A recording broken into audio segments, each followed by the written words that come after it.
So what makes the admission process unique at 10x? Before we get into that, we should understand what do we value at 10x? What does 10x want to build? We want students who are disruptors, who want to innovate, future entrepreneurs, students who will set new trends. They will not confide in society's norms, but likely build something completely new, a completely new ball game. So when we do want to assess them before they come into 10x, we want to assess all these things. Well, it's easier said than done. You can't assess everything, but we've made a process which allows us to not just look at their academics, but also at skills beyond academics. So we start with first understanding how the performance has been in the previous school, right? Have they showcased a lot of academic rigor? Have they showcased a lot more variety in terms of activities, in terms of extracurriculars?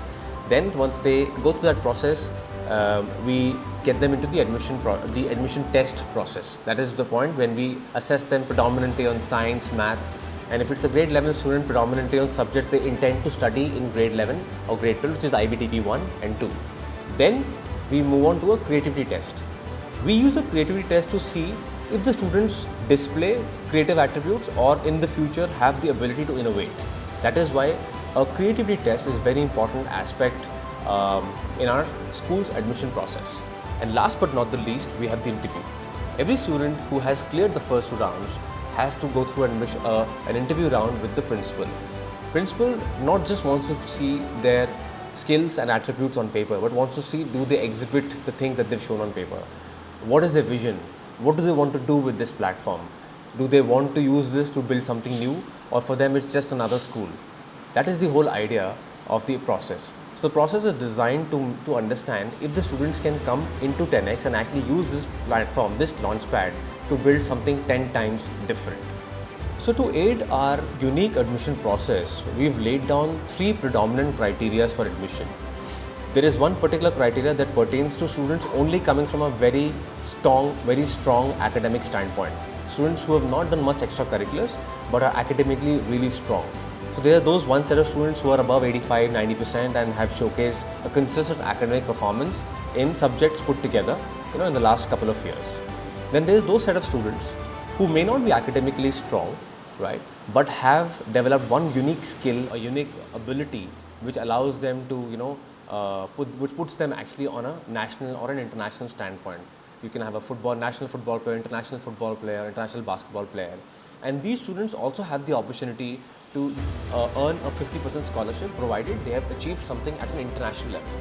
The third, which is my favorite set of students, are the ones who have not only showcased an above average performance in academics, are good at academics and they understand the fundamental concepts, but are also having a variety of things that they've done in addition to academics, extracurriculars.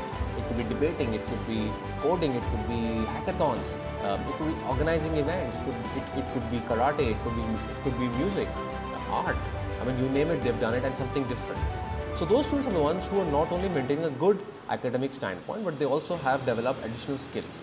And I feel that more and more students who become more all-rounders are the future of the country, because they just don't rely on one particular skill to build their life around it or do something around it.